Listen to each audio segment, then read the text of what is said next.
Speed and velocity are both used to describe how fast an object is moving. Speed is a scalar quantity because it does not take into account direction, whereas velocity is a vector quantity because it takes into account direction. Both speed and velocity are measured in SI units of meter per second. Speed is the distance traveled per unit time, where we take distance divided by time. If the speed of the moving object is not constant, then the average speed is taken, where it is the total distance divided by the total time. Velocity is the rate of change of displacement, where it is the change in displacement divided by time. If the velocity of the moving object is not constant, then the average velocity is taken, where it is the total displacement divided by the total time. For a moving object, the instantaneous velocity is always tangent to the path of the moving object. Take, for example, an object that moves along a path like this, and there are 3 points along the path. Point A, point B, and point C. The instantaneous velocity at those 3 points will be tangent to the path, as shown here.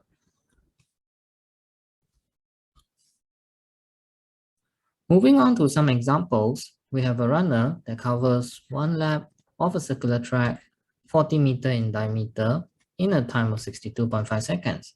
For that lap, what is the average speed and average velocity? Let's try to visualize what's happening. The runner completes running around a circular track. The circular track has a diameter of 40 meters, and the time taken to complete running around the circular track is 62.5 seconds. We're interested to know the average speed. We learned that the average speed is equal to total distance divided by total time. The total distance traveled by the runner along a circular track would be equal to the circumference of the circle. So we have pi d divided by t. Subbing in the values, we will get pi times 40 divided by 62.5, giving us 2.01 meter per second. Next, we're interested to know the average velocity. The average velocity is equal to total displacement divided by total time, which is s divided by t. For the case of a runner that completes 1 lap around a circular track, the endpoint is the same as the starting point. So the displacement is actually 0. Divide that by 62.5, we're going to get 0 meter per second. Now, notice here that the runner has an average speed of 2.01 meter per second, but an average velocity of 0 meter per second. Average velocity can be 0 if the total displacement of the object was 0 in the first place. This is similar to an example that we've done earlier for distance and displacement, where we said that an object can have distance traveled but 0 displacement.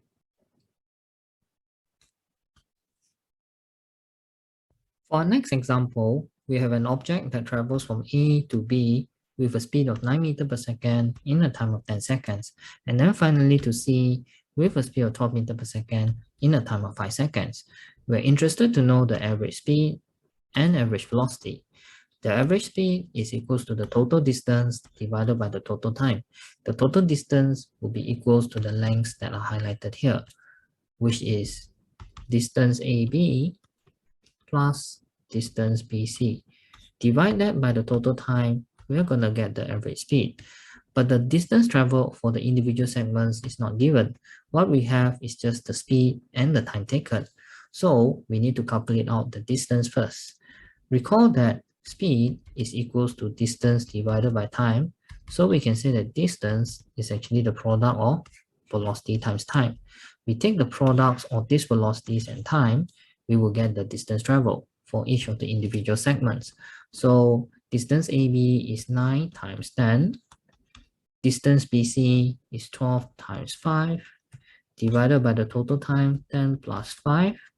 We're going to get the final answer as 10 meters per second.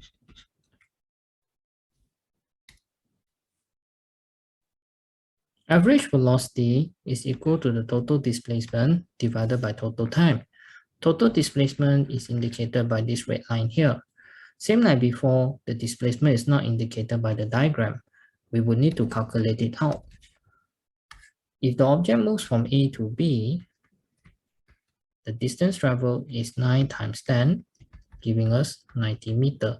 And then the object moves from B to C, the distance traveled is 12 times 5, giving us 60 meters. The displacement is therefore this red line here. We see that it is the hypotenuse of a right angled triangle. So we can find out the displacement by using Pythagoras theorem, where the displacement is the square root of 90 squared plus with 60 squared, giving us 108 meters.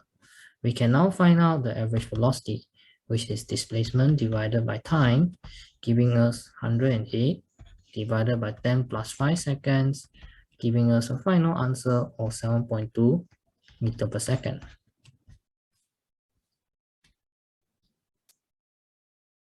In some cases, you may have used this method to find average velocity, where you say that as the object moves from A to B with a velocity of 9 meters per second, and then from B to C with a velocity of 12 meters per second, the average velocity is therefore this red line here, which is the hypotenuse of a right angled triangle.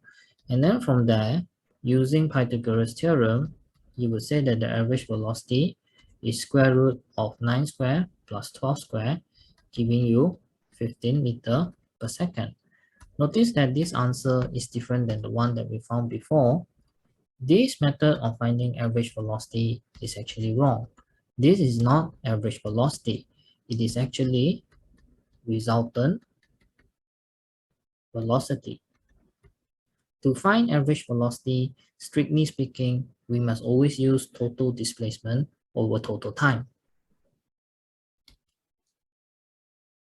When given a displacement time graph, velocity can also be found from the graph. Velocity is defined as the rate of change of displacement.